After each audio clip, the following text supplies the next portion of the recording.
There is nothing wrong with your internet. Do not attempt to adjust your settings. We are controlling the podcast. We control the squealing and the screams. We can make your heart flutter, your eyes blur from tears, or sharpen your mind to crystal clarity. For the next hour, sit back. We are in control of what you hear. We repeat, there is nothing wrong with your settings. You are about to experience the awe and mystery known as the female mind. You are now entering the Fangirl Zone.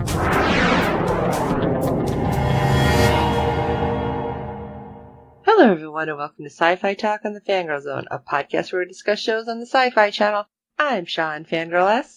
And I'm Steve, and tonight we'll be discussing episode 1 of season 4 of The 12 Monkeys. Oh my god, it's back. It's back, baby.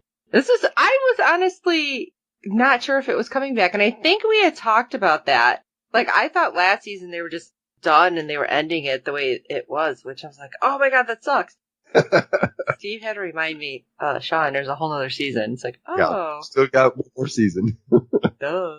But anyway, so this was a great episode. I can't believe there are 3 episodes in one night. I know that's what they did before. But we do have ratings news, so that's good. But we haven't had a chance to get the +7 if they were going to give it to us. Right, yeah. Episode 1 brought in a 0.07 in adults 18 to 49 with 0.336 million viewers, making it the 106th cable show for the day.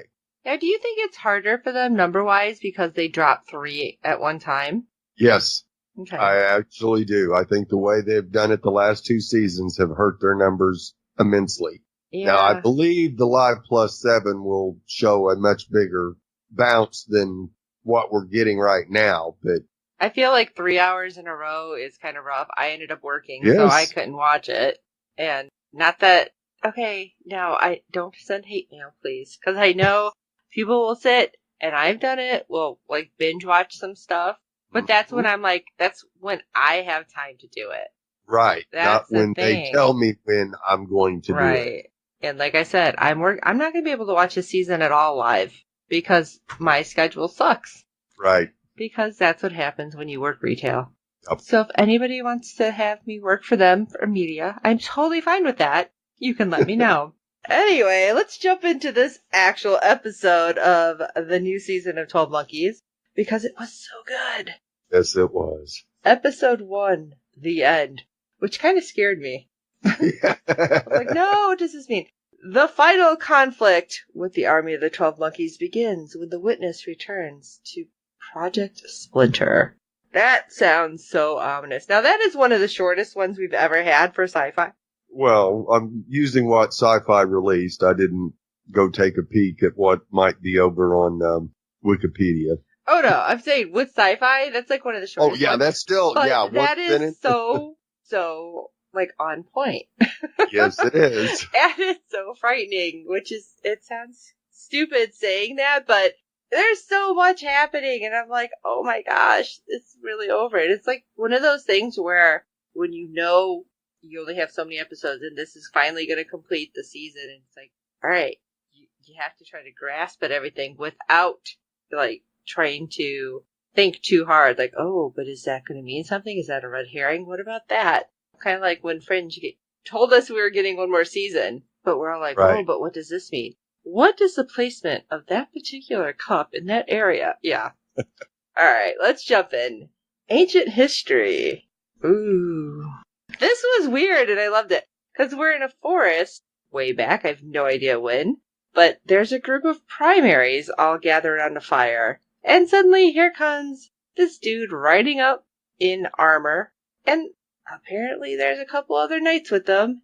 And, oh my god. I mean, what were you thinking? Like, I thought this was good at first, honestly.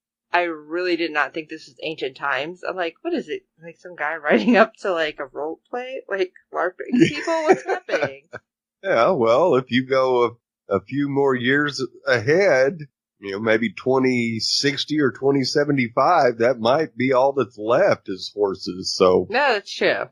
I mean, yeah, it very well could have been a jump in the future instead of a jump in the past.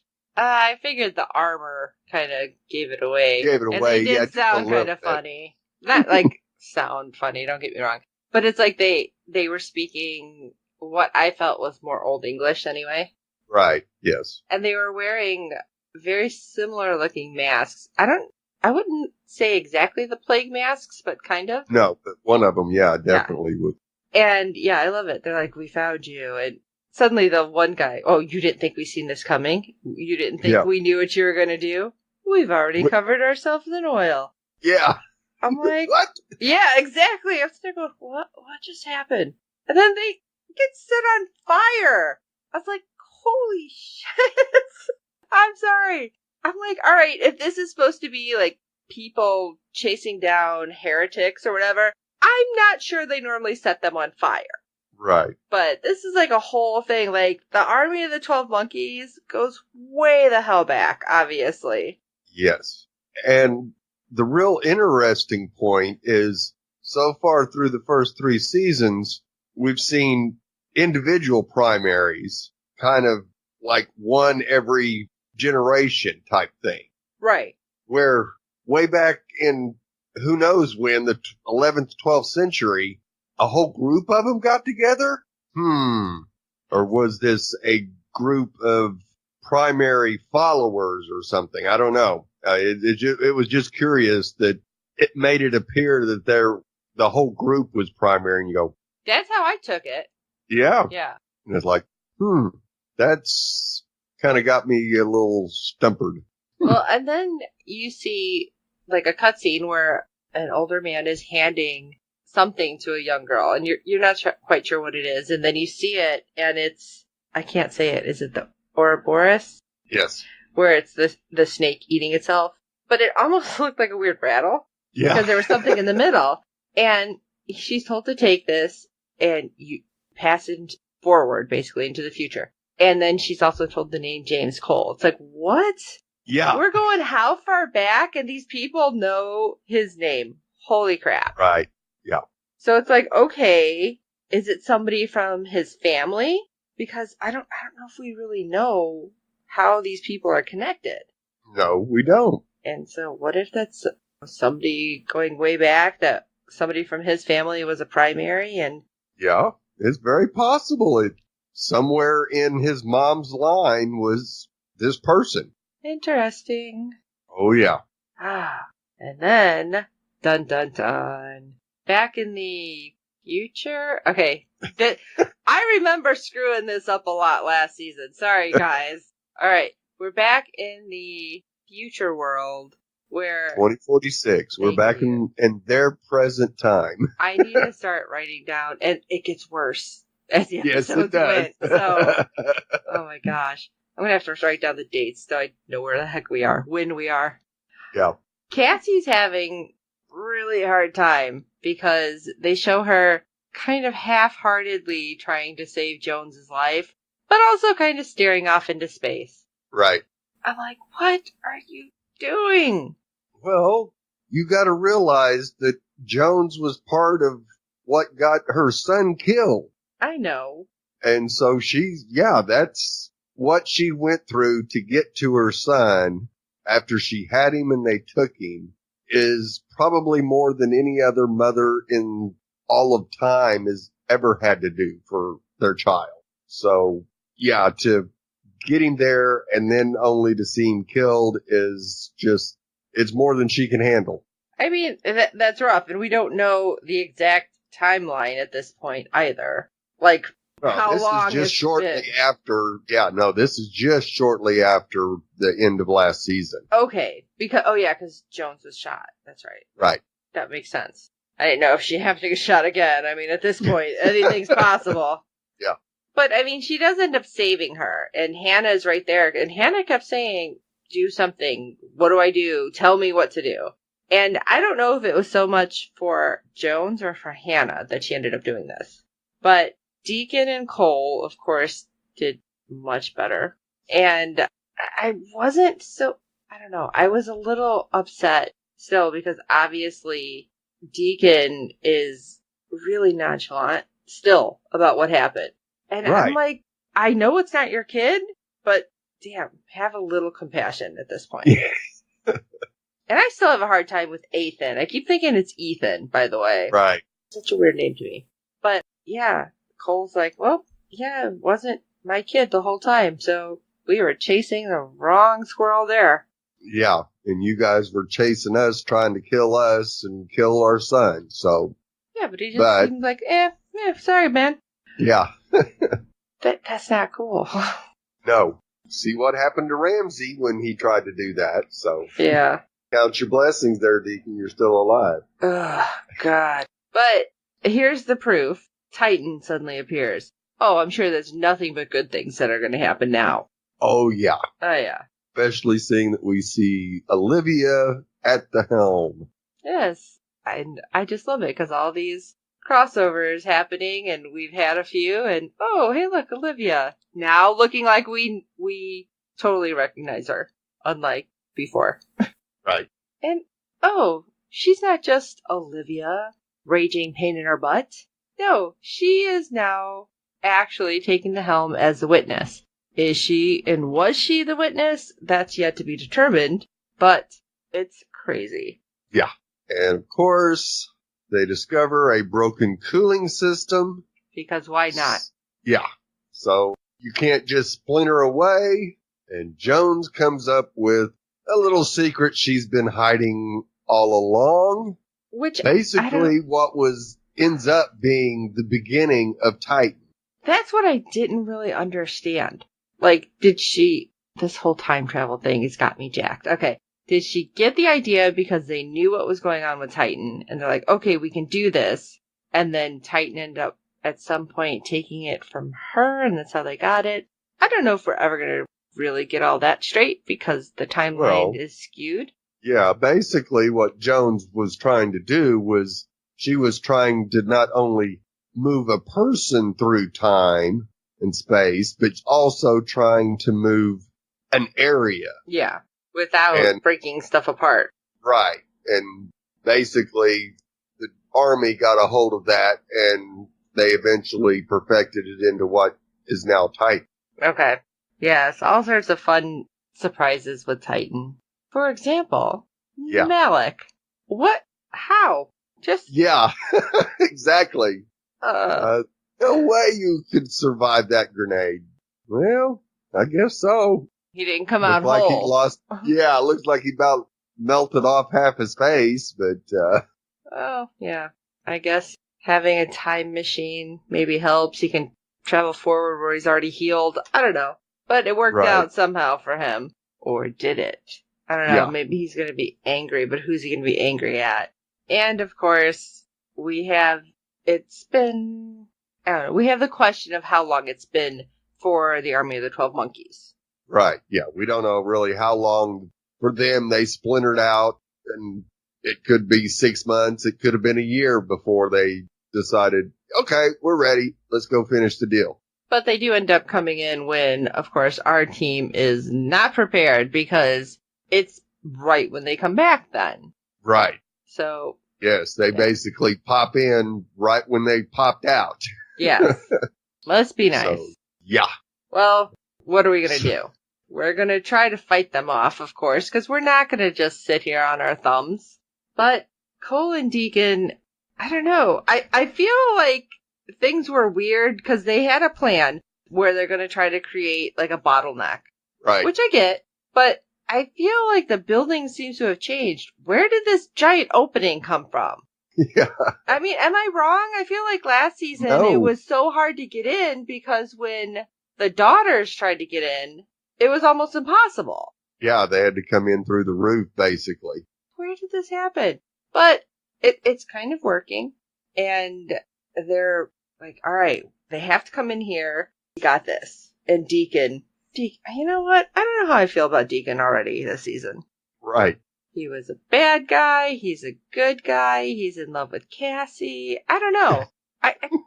I guess he is complicated. Yeah. Both him and Ramsey have been real hard to get a real good feeling of where they're actually going. Yeah, I have to agree. But now he's going to volunteer to create a major distraction? Yeah. What? Knowing what he knows, because their plan is to try to splinter the building, of course, but you can't be on certain areas because it'll just kill you if the time stream hits you, and you have to be within it in these little limits, da-da-da-da-da.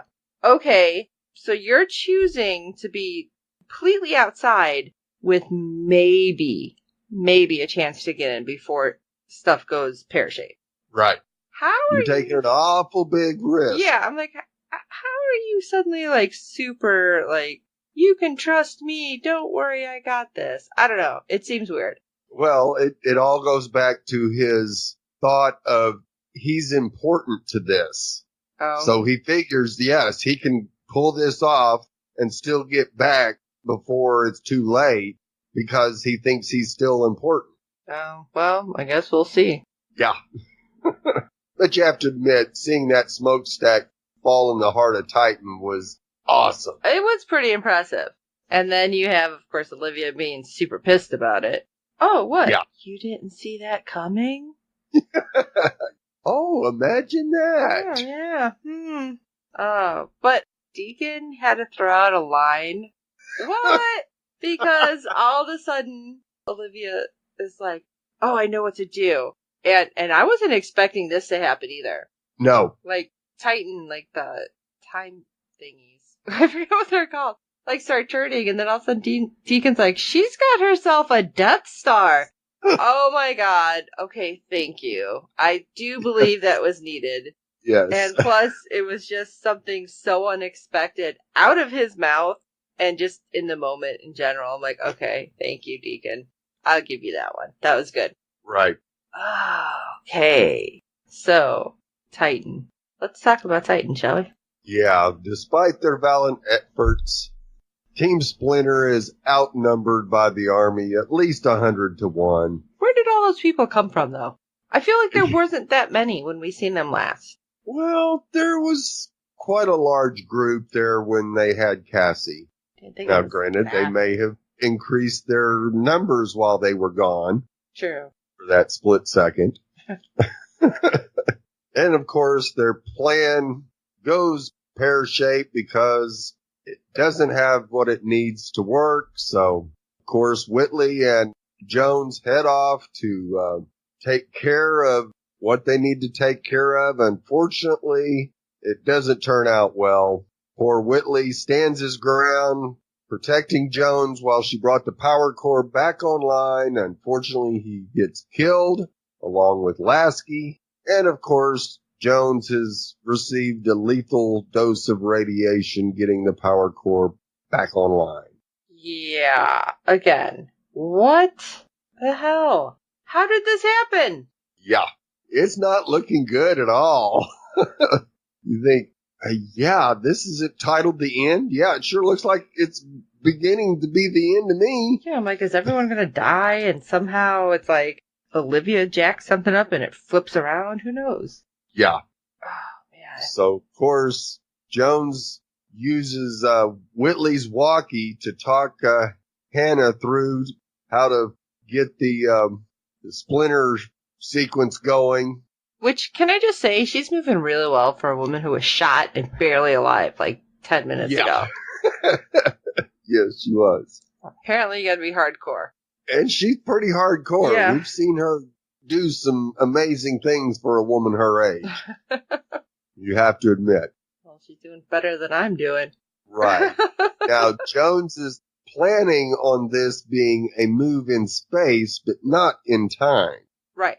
And of course, as they're just about to get it powered up, Cassie looks up and notices Deacon isn't around and runs to try to find him. Yeah, apparently they're just Really, like, we're Cassie? just cutting off all sorts of pieces here. Yeah. And of course, we see Deacon and one of the daughters running up to it, and it comes on, and you see the daughter try to go through it and just evaporates her. That's what I was wondering. I mean, I seen her get hit, and I was like, oh, is she going to try to go under the beam? But I didn't know if it kind of created like an invisible wall kind of thing. Yeah. I think that's why he's seen her, and he's like, whoa, okay. Stop. Put the brakes on now, Deacon. Right. And I thought that there might be some way for him to get through, that he was still going to do it, as he's yelling, don't leave me. And of course, Right. Cole's like dragging Cassie away because they were all told what the situation was. That's Right. why when he volunteered, that's why I'm saying I was confused that he was like, oh yeah, I'm fine, I'm good, I'll do it. But suddenly we see, I don't know, I guess it starts falling. The building starts falling on him. Right, because the stuff inside has moved. So, of course, everything that was outside of it that was being held up by the inside is going to collapse. Oh, so I see inside and outside's connected. That makes sense. Yeah. What does this mean? No, I'm just kidding. I'm not that much of a weirdo. Okay, maybe I am. But anyway. So Olivia. Really, Olivia? Oh, the end of their cycle has happened. Really, you smug little brat? Yeah. How would you know that? You know nothing, Jon Snow. That's how I feel like yelling at her right now, because she's just sitting there and just that look on her face. Yeah. Well, she thought she destroyed them instead of Them doing what they did. them splintering out of there. Wow. But that's not all, is it? No. Metalis definitely felt like he was a boxer Friday night. And we were just getting pummeled. Yes. Because we show up in the ruins of the Emerson Motel. Which was awesome. And then it's so weird because we find out that Cole remembers Jones having it surveyed. Right. He's like, oh, that makes sense now. Of course, Cassie, who is just like, really? We're going in circles. Oh, but why? Why is it always Emerson? Well, because it works.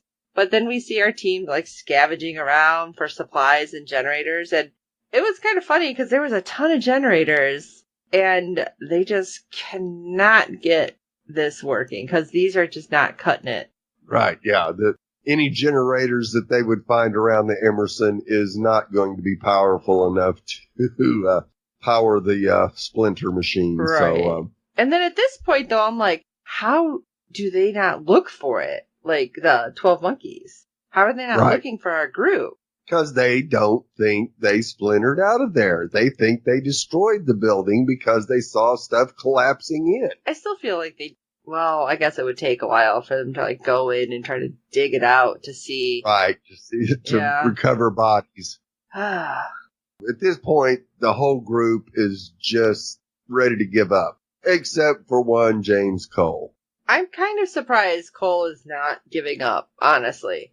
Yes, as despondent as Cassie is, James is just not there.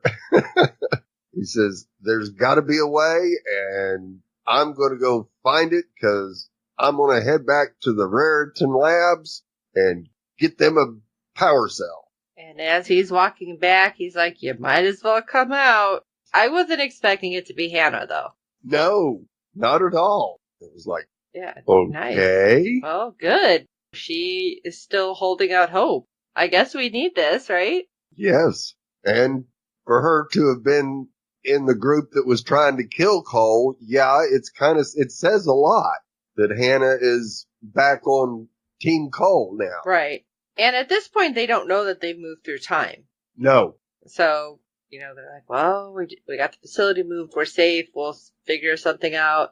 And, oh, wait, we hear somebody. We have to hide because you never know who it is. Maybe it's some of the army. Right. But alas, here's somebody we haven't seen in a bit. It's Ramsey. And I can't even say a younger Cole, but no, another Cole. Let's say version 1. Because this is before he splintered, the very first time. Right, yeah, this would be Cole 1.0, then we got Cole 2.0, and future asshole is Cole 3.0. Which, you know what? That's why I'm wondering if Cole hasn't given up hope, because future asshole maybe told him something off screen, and that's what he's holding on to at this point. It could be. So, interesting. So, what's gonna happen? Dun, dun, dun. Yeah. Wow. Okay, so now we know they're in 2043, back at the beginning. Yes. And now they realize, wow, okay, we moved time and space. like, physical space. Okay. Well, I guess that Ouroboros picture now makes a little bit more sense, that they're going in circles. Maybe. Yeah, it sure seems that way. We might have an unbroken circle of cycles. Yes. And then we have somebody who we haven't seen. I was wondering how quickly she was coming back. We get Jennifer. Yes, who we last saw in London. A whole different version of Jennifer, which I'm like, oh, I like this. I like the hair and all this. Oh, And I was yeah. like, how many cosplays are we going to see at conventions of this? Now I want to do it. Oh, but yes, absolutely. And then it's like, okay, is this because this Jennifer is kind of badass? Just a bit. So it's like, oh man, is this a different time stream Jennifer? What is this? Right. What did Jennifer get herself into to cause this to happen? She's like flipping around and talking, assumably on like an earpiece and doing all this stuff. It's like, oh, this is so awesome. Yeah, and it's back to 2016, and you go, dang, Jennifer, did you become Sydney Bristow all of a sudden? The hair does remind me of, that. Yeah. And she does all this, and she ends up going into the museum and stealing that Ouroboros that we seen way back in the beginning. Right. It's like, oh man. And of course, coming up to a guard, and she's like fighting him and flipping. It's like, what? Holy crap. And then it gets better. Yeah. Oh my god. This was so funny. Because then you kind of flip to the older guard who was sitting in front of the security screens watching all this. Oh my god. And none of this was actually happening. This was literally all in her head. Her flips was her doing like a really crappy somersault and rolling on the floor, which was hilarious. And her thinking she's being super spy and cutting the glass. She like waved her hands in front of it and then just broke it. Yeah. And the best was when she's fighting the guard and we just seen her doing all these flips and kicks. She just like kicked him right in the nads. I'm like, yeah. oh my god, this is so bad. Because it was so funny. Because like what she's picturing is not happening. And the other guy is she's still accomplishing what she needs. So. But the other guy's laughing his ass off. Yeah. And even when he gets up and he's holding the taser on her, all of a sudden he's like, why? Why even bother? It's like, the world's dying. I don't even care. Right. It was just so funny. And then her line. Oh. And it took me, I didn't realize that's exactly how she said it. She's like, don't sweat it, Chuck E. Cheese. Like, yeah. what? Oh my god. And end up back at some random hotel. It's like she has the entire place to herself. Yeah, sure looks that way. And that's, when she's talking to herself.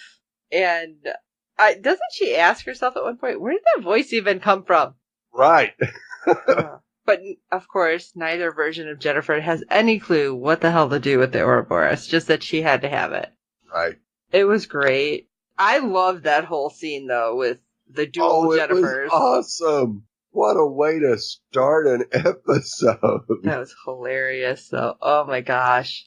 Oh, man, yes. Now, of course, when the building collapsed on Deacon, our dear showrunner Terry Matalas had to tweet out, thank Mr. Stashwick for all your hard work, and, like they do when you completed their last scene of filming. Mm-hmm.